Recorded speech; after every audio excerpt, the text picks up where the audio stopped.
Hello, and welcome to the Homeschooling and Loving It podcast. I'm your host, Jamie, your friend at homeschool.com and homeschool mom of 6. Join us as we keep it real and chat about the ups and downs of this amazing adventure we call the homeschool life. So grab a cup of your warm favorite and a comfy chair, and let's get started. Hello, and welcome back to the Homeschooling and Loving It podcast, where we talk about all things homeschooling and parenting. Today, we are talking with the founder and CEO of Time for Learning about homeschooling and why it's important to him. John Edelson started Time for Learning for homeschoolers in 2004. His background in education and technology enabled him to see how powerful online educational programs could be, so that much of the heavy lifting of homeschooling could be done for the parents, leaving them to coach and mentor and more fully enjoy their children. And so, hi John, it's great to have you join us today. Hello, it's great to be here with you. I love it. So you have been involved with the homeschool community for coming on maybe nearly 2 decades? Close to? Yeah. Close to 2 decades. Yes. Wow. And I'm sure you've noticed over that period of time that homeschooling has really evolved. But over the last 2 years, even more so. And so we've seen a lot of changes, and I'd like to hear what you think are the biggest changes that we've encountered over the last 2 years. Oh, Jamie, it's a great question for me because I like to emphasize how much change there always is, and also in many ways how things never change. So when I started this in 2004, homeschooling was pretty exotic. Most Americans had just barely heard of it, and they thought of it as really offbeat. Those that were involved in homeschooling felt like real pioneers. They weren't well understood by their neighbors and their community. It was the end of that era around 2004, 2005. When I hopped in, I noticed how fast the homeschooling movement was growing. That I was hearing from people all over the country who had just started homeschooling and their neighbors were just starting. And could I speak to this person? They were interested in starting. And that really hasn't changed. That the single biggest thing in homeschooling has been the growth over the last really 20 years. Right. Secondly, the context has changed. The simplest one, which everyone will nod yes to, is wow, technology has changed a lot. Yeah. That when I was doing this, we were still in the modem day. Only a small percentage of Americans were broadband.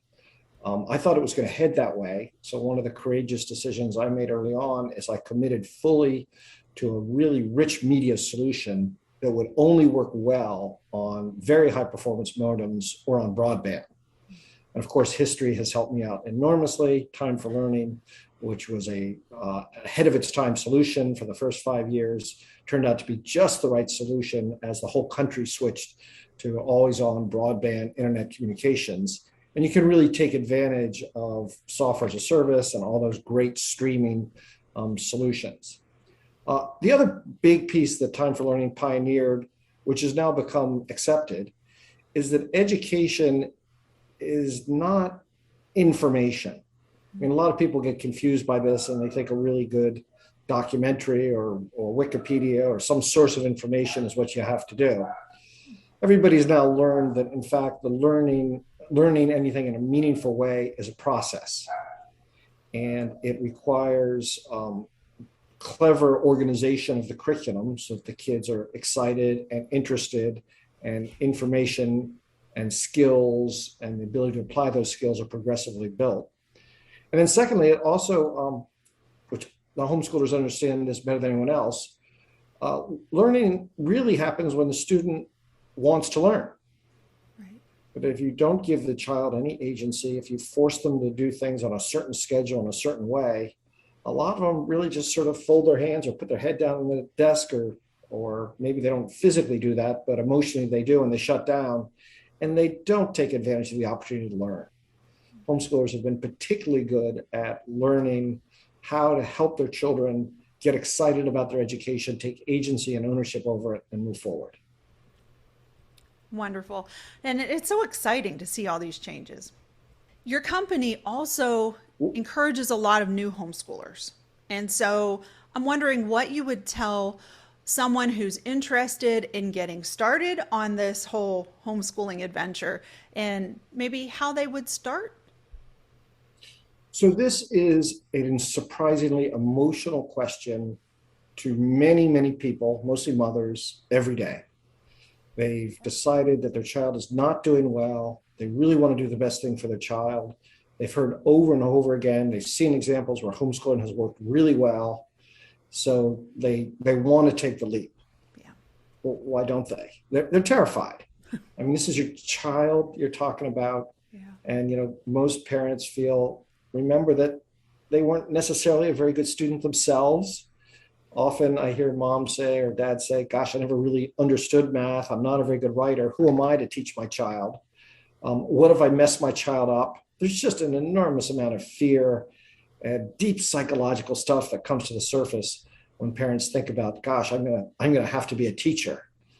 In many cases, they thought about the teachers that they've had, some of whom, not that many, were really great, and many of whom were just awful. And they think, do I really want to be that person? Mm-hmm. These are all widespread concerns, and I don't want to be too dismissive of them, but they don't really turn out to be the big issues. But in modern homeschooling, it's nothing like a school. You don't have a teacher standing there in front of the student. It's not mom or dad standing up at some sort of whiteboard and explaining lesson by lesson to the child. That virtually never happens. What really happens is you rely on curriculum and instructional materials to do most of the, as you put it earlier, heavy lifting of education. So if you've got a fourth grader in front of you and you're thinking, okay, what do I teach them in fourth grade? In the old days, a homeschool would have to go research it. In the modern world, you could just turn to Time for Learning and say, oh, here's the entire fourth grade curriculum, all the materials. It's like a textbook, only instead of being a textbook, it's an interactive experience. The student logs in, and in fourth grade, it's likely a character who pops up and says, hello, today we're going to work on, say, fractions, and they'll take you through the entire curriculum. So the parent's role is not one of providing day-to-day instruction. It's something else quite different. Now, what is it supposed to be, and what should the parent do? Well, now you're back to parenting. You're a coach. You're holding them accountable. You're supporting them when they have questions. What we advise starting parents to do is just sign them up for Time for Learning, and then really just do two subjects at first. Just do language arts and math the first few weeks and watch your child learn. Don't help them that much. Make them sort of work through it.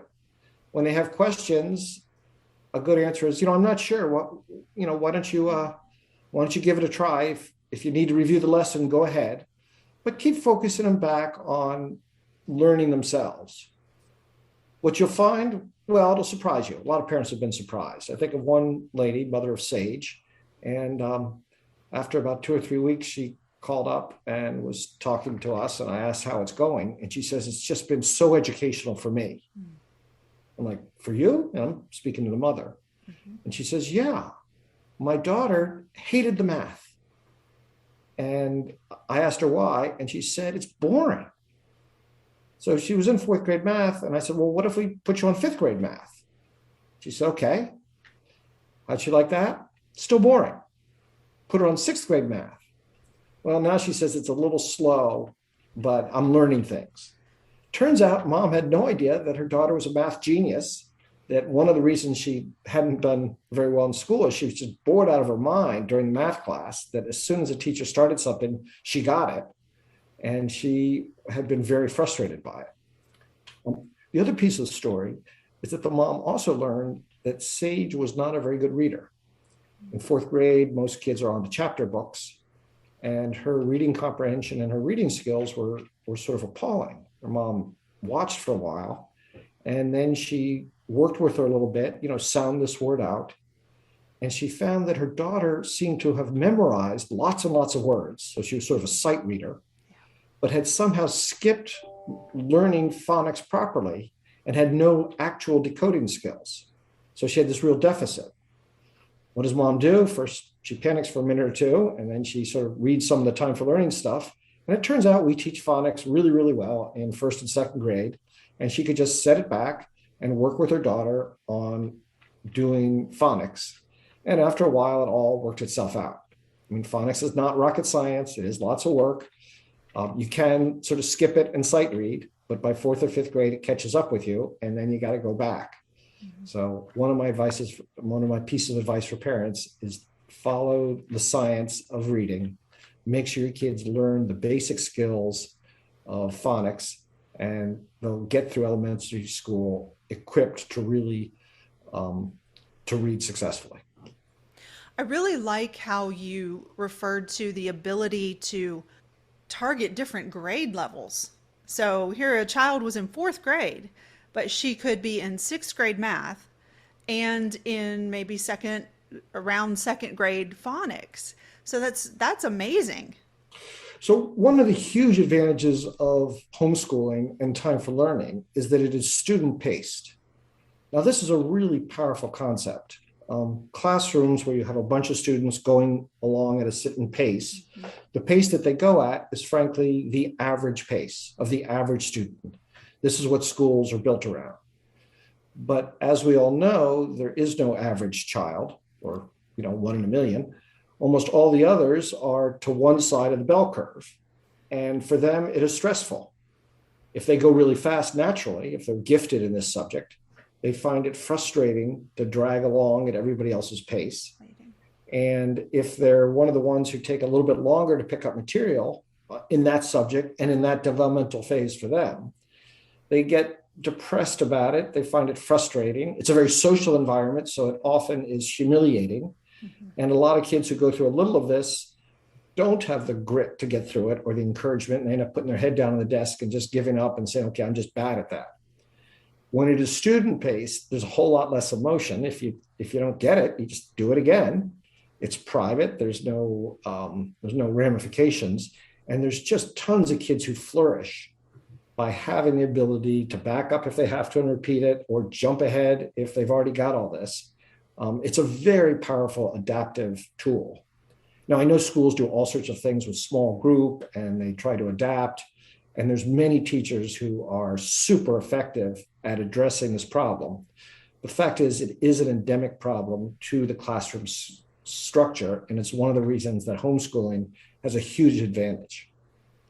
Absolutely. I think that's one of my favorite things, because with my own children, I could do that. I could reach those very specific needs and tailor every child's education to their unique abilities and needs. So I loved that you brought that out. So another really big concern for these new parents that are coming into homeschooling is that whole question of socialization. I'm kind of chuckling behind that question a little, because those of us who've been in the trenches with the homeschool community know the answer to that. But I think it's really good for us, as we're having this conversation, to address it for our new homeschoolers.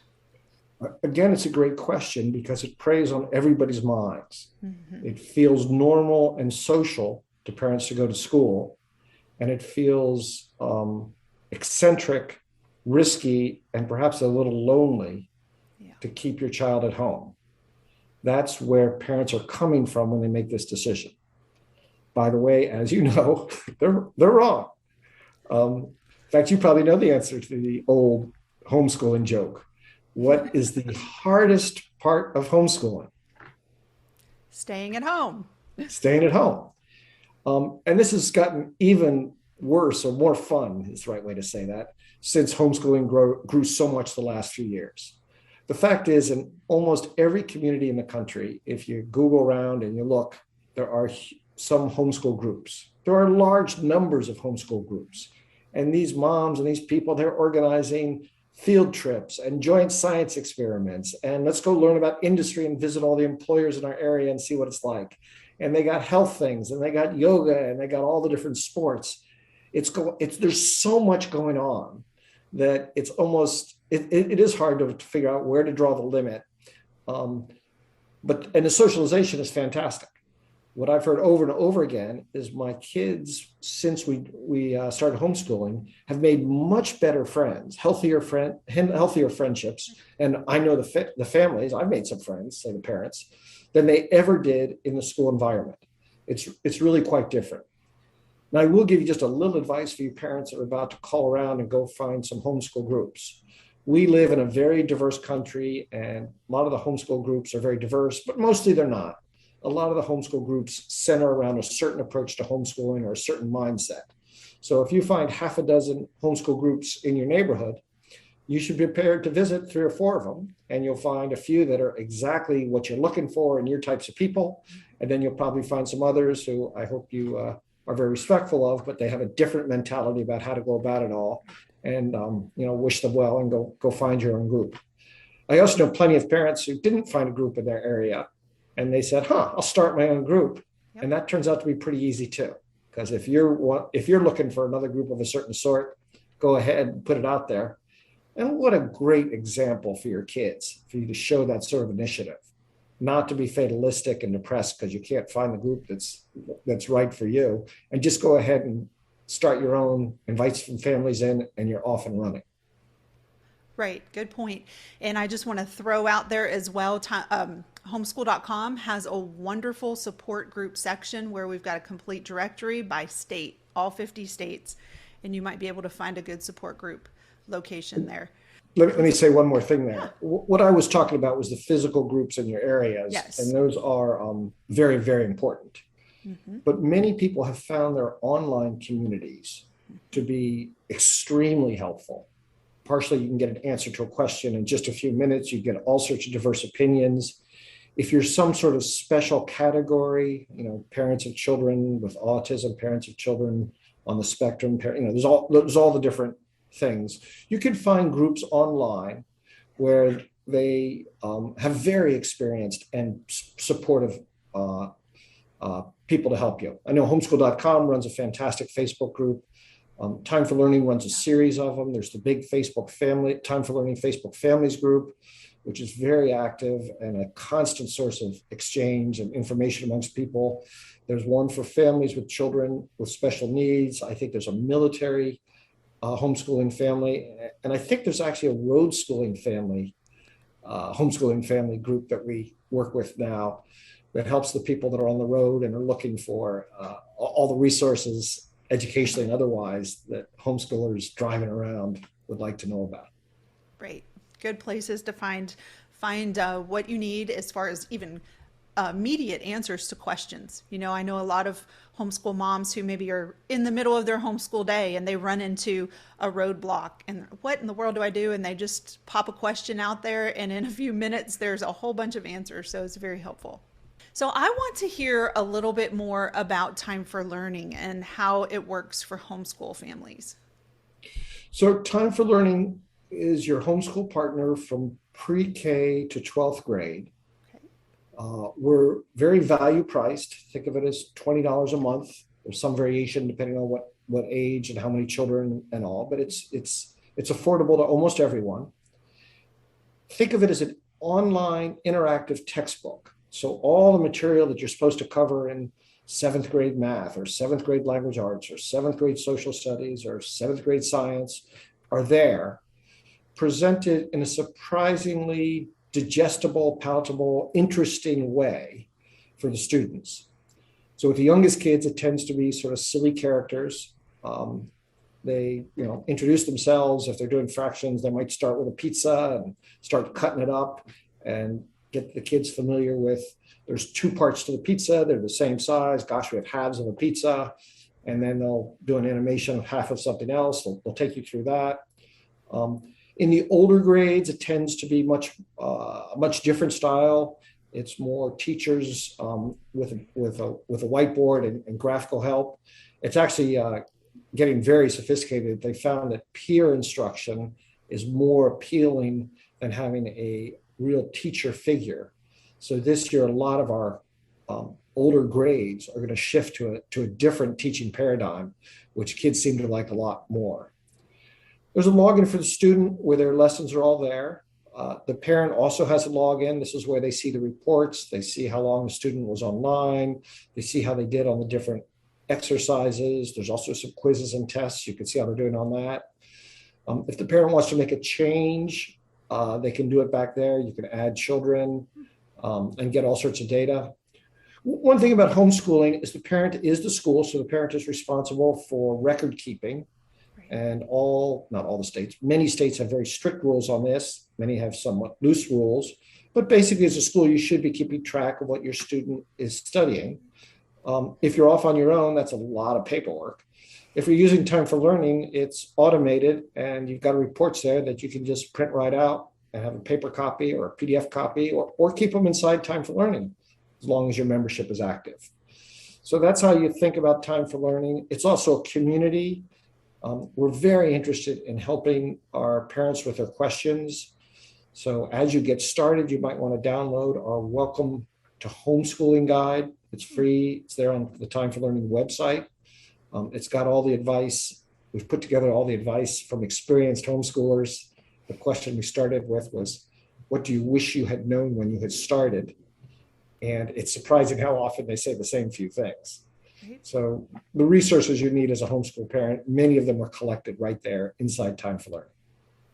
So I love everything that you said. It sounds like it's super convenient for parents because one of the big issues is time. And a lot of parents are very concerned about having to grade so many papers and record those grades and keep track of records, especially if they have 3, 4, 5, 6 kids. So that sounds very enticing. But one concern I hear a lot from parents is their worry about too much screen time. So what would you say if they asked you about that? So like a lot of concerns, this one I say is very legitimate and easily manageable. So yes, your child should be experiencing all sorts of things. And no, not all children are interested in broadening their experiences. It's always a little humorous when you hear an 8-year-old who tells you what they're interested in. And look, I like to play video games, and I like to do my lessons, and I like to do this on the computer, and that's it. And these 8-year-olds can be so authoritative and so clear. And of course, the kid's going to grow and change an awful lot. And part of the education is to help them learn that they are a dynamic human being with all sorts of growth possibilities, and they'll learn new hobbies and they'll make new friends. And the parents are in a place to encourage this. So how do you limit screen time in a realistic way? Well, here actually there's something to be learned from schools. Schools are pretty good at breaking the day up into little pieces, and then you move around. I think they're a little arbitrary and strict about it, of course, but it's not a bad idea to start with.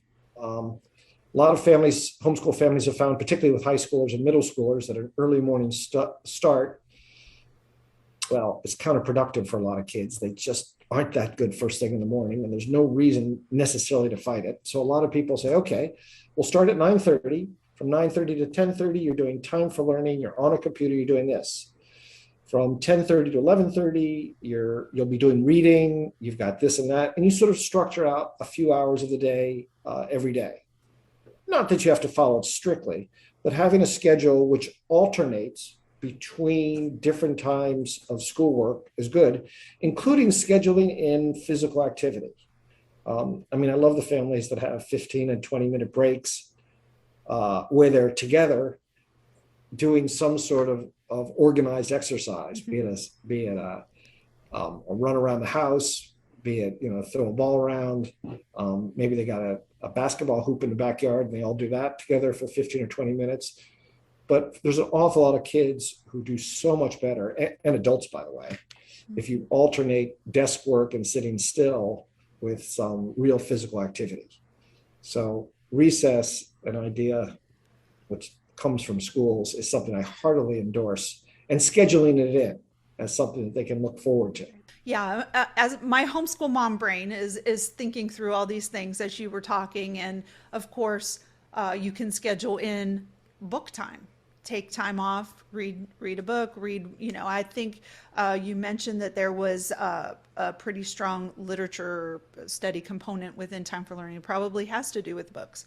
So that was what I was thinking too. And then of course the PE, those are great suggestions. And I think that's definitely something that would help those parents concerned about the screen time to see that there's a legitimate and an easy solution to fixing that. So, John, it's about time for us to wrap up. Do you have any final words of encouragement for our homeschool community, our new homeschoolers, and even our experienced homeschoolers within our community and looking towards another homeschool year? So I've seen the same pattern over and over again for the last almost 2 decades. Yeah. Parents go through some experience with the school and they're convinced, gosh, this is not working well for my child. I'm sure there's a better way. And with great trepidation and fear, they make the tentative decision that they will try homeschooling. Yeah. That's almost always how I see it. I'll give it a try. We'll try it for this semester. Yeah. We'll just try it with this one child for this semester. As the semester unfolds, it's not nirvana. It doesn't solve all the problems at once. But after the parents look back a few months in, they realize that for all their anxiety and everything, their child is doing much better. They've learned some great things about their child and how to help them go forward. And the children has now got some new friends and is beginning to hit a rhythm of learning. And the child has started taking on some agency for their own education and started defining areas that they want to learn more about. And this is one of the big problems with schools, that they limit the choices so much. Once a child's out and free and able to do it, they can get all excited. And then parents homeschool for 3 years, 5 years, 7 years. Many of them go all the way through. But many parents decide they'd like a career change after 5 or 7 years of being a homeschool parent. And I get it. I will say that I've never, ever heard a parent regret the years they spent homeschooling. I've heard plenty of regrets that they wish they had started earlier. I've had plenty of parents who wish they hadn't switched methods soon enough. I've heard plenty of little things, but every single parent talks about it as one of the most meaningful parts of their family life, something that they found deeply rewarding, where they personally felt enormous growth as they realized how good they were at understanding their child and solving problems for their children. And the children generally grow, flourish, and take on new responsibilities. So my overall message to people is, gosh, it's very mainstream now. The US Census just reported that 11% of the country, of the K-12 students, are being homeschooled. They came to homeschooling for many reasons, a lot of them health related, a lot of them because of different difficult things that are going on in the school. I think in the next few years, the schools will continue to be very difficult. The great resignation is true for a lot of businesses, but particularly the schools. And substitute teachers are not generally great education. So I think the homeschooling movement will keep growing. There's more opportunities for socialization. Colleges get better and better at understanding what homeschoolers have to offer. So do employers and all the other routes after high school. So I'd encourage parents to, this is a great time. It's a great time to move into the movement. You don't have to pioneer. You've got partners like Time for Learning. I think we're the best of our breed, but there are plenty of choices out there for different curriculum to find a great match with your child. I'd say welcome aboard, give it a try, go to homeschool.com and read a little bit more, or Time for Learn and sign up for a curriculum to get started. Great. Thank you so much, John. We appreciate you joining us today. Okay, Jamie, thank you very much. What a pleasure for me.